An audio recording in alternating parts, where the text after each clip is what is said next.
Everyone, it's Megan from Mother Hen's Homestead. Sorry, my voice is a little off today, and I have a snoring dog in the background, so that's what's going to be happening today. But anyways, I haven't hopped on in a hot minute to talk about it Tuesday, so I figured I'd hop on today and talk a little bit about like mixing herbs and pharmaceuticals. So I had a client recently who I was working with that was on a pharmaceutical for anxiety. And, you know, that person also takes like a ton of different supplements and herbs and things. And one of them was actually echinacea. So this one pharmaceutical that she was on happened to interact with echinacea. And so it's really important to discuss your supplements that you're taking, either herbs or, you know, all other types of supplements like minerals and things like that, with your practitioners, right? So you're talking with your doctors about that, even your pharmacist. Your pharmacist can often, a lot of the times, know a little bit more about drug interactions than your doctor can. But it just brought this up to me, and I figured I'd chat a little bit about it with you guys because it's important. And it was really negatively impacting her life because her primary care physician didn't really take the time to discuss every single supplement she was taking, herb, in addition to that one pharmaceutical that she was on.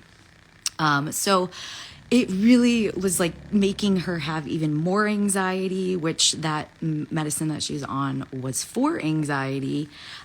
So you just really need to be aware and be careful about like interactions with pharmaceuticals and herbs. So everybody kind of has this mindset that like herbs are safe, and yes, they are safe, but they may not always be safe with certain pharmaceuticals that you're taking. So you always want to work with, you know, your primary care physician, ask the questions, make them stay longer, and look it up for you, just to make sure that like the feelings that you're feeling are from that drug interaction with something that you're taking. That can seem, you know, like harmless, right? So echinacea is a very common herb that a lot of people use, like when they come down with a cold or something to help stimulate their immune system. So it's definitely something that is pretty common in a lot of tea blends and stuff like that. So you might not think to mention that to your doctor even, or to look into having that be you know, you don't know if it is or isn't. So it's definitely something to look into either yourself or even before you even start taking herbs. Come see somebody like myself that works with herbs every day, that will do the research for you to see if there's any interactions. You know, I take more than 15 minutes with my patients or my clients, unlike doctors with their patients, I should say. So anyways, it was definitely something that brought something to light, right? So even when you're like not feeling right, like low level anxiety, when you're taking anxiety and you're like, I have no idea why.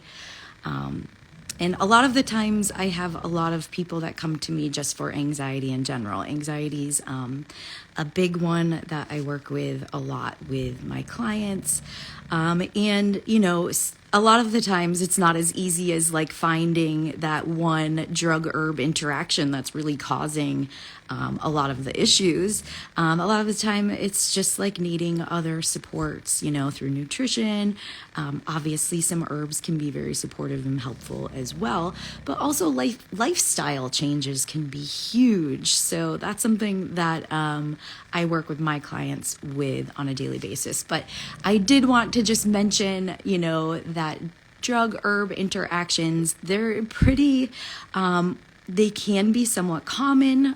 Some herbs are more of a culprit than others. Like St. John's wort is classically an herb that's constantly metabolizing drugs really fast.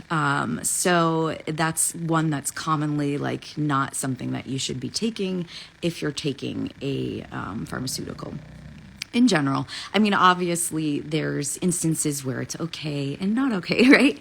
But it's just to like make you aware of it. Like, yes, herbs are safe for most folks in most circumstances. However, you always want to look for any potential drug herb interactions. So if you're on a pharmaceutical, it's always best to check in with your doctor. First, if they don't have that information for you, follow the chain of command, go to the pharmacist, maybe they'll know, do your own Google researching. I mean, you can find tons of information just online yourself, so be your own advocate. And then, of course, you can always contact somebody like myself who's an herbalist and works with herbs and folks that take medications on a regular basis. So anyways, and I always, even if it's a new medication and I don't know, I've never had somebody that has come to me that's been on it, I always do my research before I start suggesting herbs, because you don't want to cause more harm than good. We want to support folks with herbs and help to empower themselves to do so as well. So anyways, I don't want to talk too long. I tend to ramble on these things, but definitely if you have a question, leave it in the comments for me. I'd be happy to answer. But anyways, that's been like on the back of my mind of something that I'd like to chat about on a Talk About It Tuesday, because that's important and I want everybody to be careful and healthy and be as well as they can possibly be. All right, I hope you guys are enjoying your Tuesday. I will see you all another Tuesday sometime. Take care. Bye.